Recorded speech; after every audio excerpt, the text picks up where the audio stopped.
Passons maintenant à la privatisation. En effet, la loi Pacte vient d'être votée à l'Assemblée nationale. Qu'avez-vous à en dire? Eh bien, nous avons assisté à un nouveau scandale, vraiment un scandale énorme.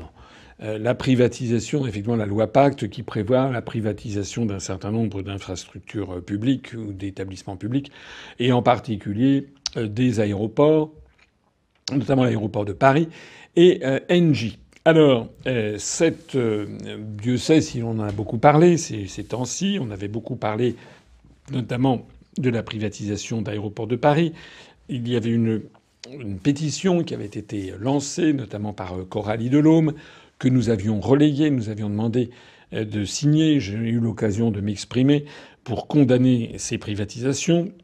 Et puis, on a appris qu'un vote avait eu lieu à l'Assemblée nationale à 6 heures du matin, je crois, un samedi matin, sauf erreur de ma part.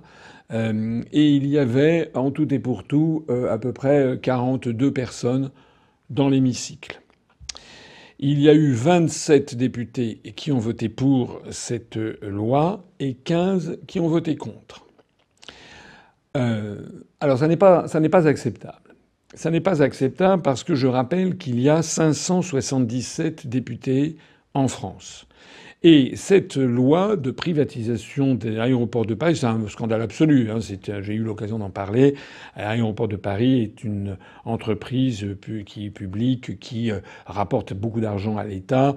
Il n'y a aucune nécessité de le privatiser du point de vue financier. Et il y a toutes les raisons du monde de le conserver dans la sphère publique parce que avoir la société qui gère les plateformes aéroportuaires de la capitale française, c'est un enjeu stratégique. Stratégique. Donc, il est totalement anormal que cette privatisation ait lieu, mais a fortiori lorsqu'elle est décidée par 27 députés alors qu'il y en a 577. C'est-à-dire qu'il y a moins de 5% des députés qui se sont exprimés en faveur. On ne peut plus continuer comme ça.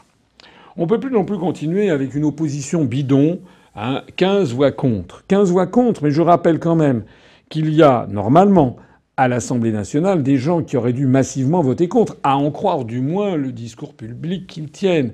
Je rappelle qu'il y a 10 députés du Front national, plus M. Dupont-Aignan, plus M. Lassalle, plus les 15 députés de la France insoumise, plus les députés du groupe de gauche qui comprennent notamment le Parti communiste français.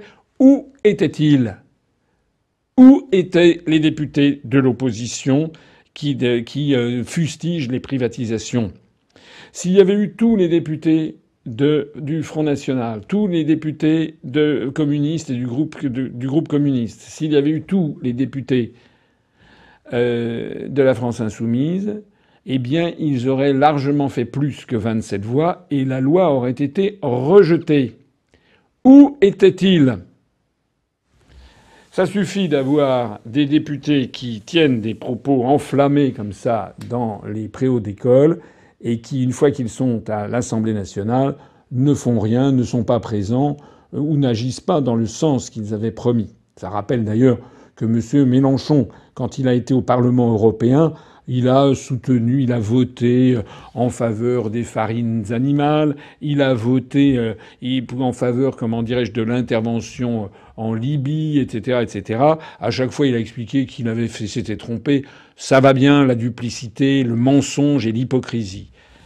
Alors moi, qu'est-ce que j'ai à dire de tout ça? Tout ça est extrêmement grave, extrêmement triste, parce qu'on voit que la République française part en quenouille de partout. Quand vous pensez que des privatisations d'une aussi grande importance sont votées par moins de 5% des députés, et qui plus est comme ça par une nuit sans lune à 4 heures du matin ou 6 heures du matin, pardon, c'est n'importe quoi. Hein, c'est même plus une république bananière, c'est un délitement, une décadence complète de toutes les institutions. Toute cette affaire nous a donné à réfléchir et nous allons enrichir le programme de l'UPR d'une nouvelle disposition.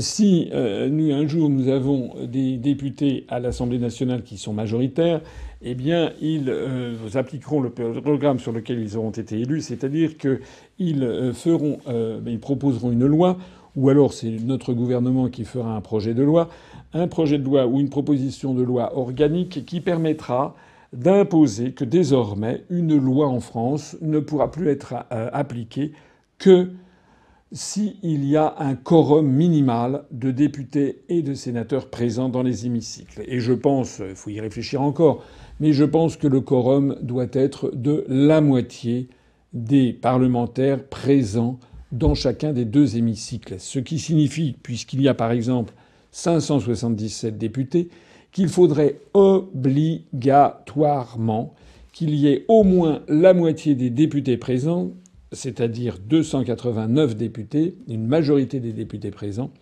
qui soient présents dans l'hémicycle pour que la loi qui sera votée soit appliquée. Si cette disposition était appliquée, eh bien la loi qui vient d'être votée n'aurait pas pu avoir lieu puisqu'il y avait 45 députés présents, 27 qui ont voté pour, 15 qui ont voté contre, ce qui fait 42, et 3 qui se sont abstenus. Donc au lieu d'avoir 45 députés présents, il aurait fallu qu'il y en ait au moins 289. Et j'ajoute que nous souhaiterions aussi, nous proposerons sans doute dans cette loi, en tout cas dans notre programme, qu'une loi ne peut pas être votée, disons, après, mettons, minuit, voilà, ou 23 heures. Et puis nous ajouterons également une autre disposition dans cette loi, en tout cas dans notre programme, c'est que nous proposerons qu'une loi ne puisse plus être votée après minuit. C'est-à-dire qu'une loi ne pourrait pas être votée, disons, entre minuit et 9 heures du matin. Voilà. Parce qu'il est normal qu'un parlementaire puisse dormir. C'est la moindre des choses. Il n'est pas normal que des lois puissent être votées à l'arrache après des heures et des heures de négociations et à la fin desquelles les parlementaires n'ont, pour reprendre cette citation un petit peu familière, n'est pas cette formule un petit peu familière, qui n'est pas les yeux en face des trous. Il faut qu'un parlementaire, lorsqu'il vote, il sache très exactement ce qu'il veut et qu'il ne soit pas à moitié endormi et fatigué en votant un peu n'importe quoi. Donc je pense que ces deux dispositions, interdiction qu'une loi soit votée entre minuit et 9 heures du matin, et puis par ailleurs qu'une loi ne peut être votée que s'il y a au minimum la majorité des parlementaires présents physiquement dans l'hémicycle, c'est-à-dire par exemple 289 députés, eh bien je pense que cette loi organique, qui pourrait d'ailleurs peut-être même être mise dans la Constitution, puisque finalement la Constitution prévoit aussi prévoyait la durée des sessions parlementaires, eh bien je pense que ces deux dispositions permettraient déjà de mettre un terme à ce scandale récurrent qui